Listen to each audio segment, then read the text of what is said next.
Middle east में Iran, Hamas, Hezbollah, Yemen का Houthi, Syria और इराक के प्रतिरोधी समूह इजरायल के खिलाफ मोर्चाबंदी में लगे हुए हैं और इन सभी गुटों की अगुवाई ईरान कर रहा है। ईरान मिडिल ईस्ट की सुपर पावर बनना चाहता है, जिसकी राह में इजरायल और सऊदी अरब सबसे बड़ा रोड़ा है। लेकिन अब ऐसा लग रहा है कि इजरायल विरोधियों की लिस्ट में तुर्की का नाम भी जुड़ गया है, क्योंकि तुर्की शुरुआत से ही गाजा युद्ध को लेकर इजरायल के खिलाफ और अब उसके भीतर इजरायल विरोधी आवाज और ज्यादा तेज हो रही है।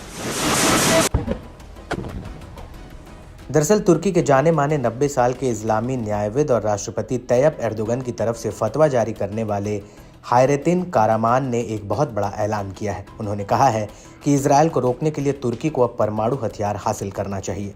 परमाणु ताकत से ही इजरायल की आक्रामकता को रोका जा सकता है।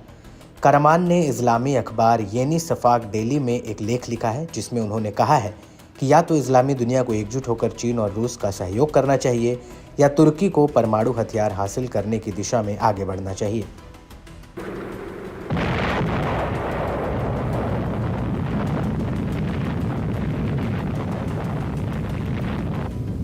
हालांकि कारमान ने तुर्की द्वारा non proliferation of nuclear weapons यानी एनपीटी पर हस्ताक्षर करने की आलोचना की है। उन्होंने दलील दी है कि इस संधि के तहत परमाणु शक्तियों को मान्यता दी गई है जो औपनिवेशिक हैं। ये अपनी सैन्य ताकत के बल पर अपने शोषण को बनाए रखना चाहती हैं। यदि जिन देशों का इन्होंने शोषण किया है वो परमाणु हथियार हासिल कर लें तो वो फिर उन देशों का उत्पीड़न नहीं कर पाएंगे।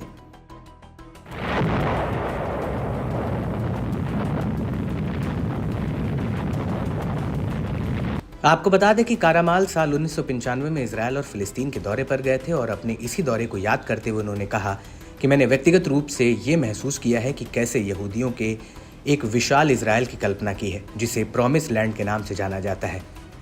यहूदी पश्चिम की मदद से अपने इसी लक्ष्य में आगे बढ़ रहे हैं। उनके इस लक्ष्य का मकसद ग्रेटर इजरायल को तुर्की के दक्षिण पूर्व इलाके में विस्तार करना है।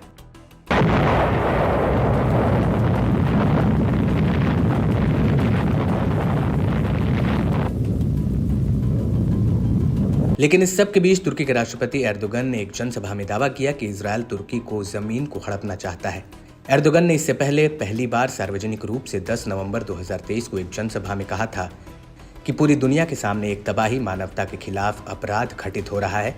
हजारों सालों से फिलिस्तीनी लोगों की जमीन पर कब्जा करके ऐसा देश बनाया जिसका इतिहास सिर्फ 75 साल पुराना है। इसे संतुष्ट न होकर वे परमाणु हथियारों का इस्तेमाल करने की धमकी भी दे रहे हैं, जिसमें हमारे देश को उनके ग्रेटर इजरायल में शामिल करना और अपनी टेक्नोलॉजी में श्रेष्ठता और उत्पीड़न के साथ हमारे धैर्य की परीक्षा लेना शामिल है।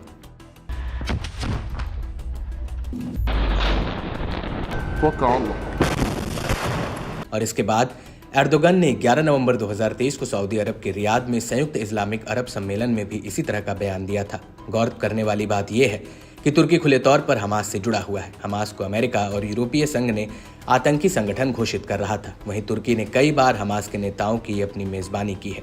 साथ ही उसे सैन्य मदद, फंडिंग और कुछ मामलों में हमास के सदस्यों को नागरिकता तक दी है। और तुर्की के राष्ट्रपति तैयब एर्दोगन ने हमास के लड़ाकों का भी बचाव किया है। एर्दोगन ने उन्हें मुजाहिदीन का नाम दिया है, जो अपनी जमीन की आज़ादी की लड़ाई लड़ रहे हैं।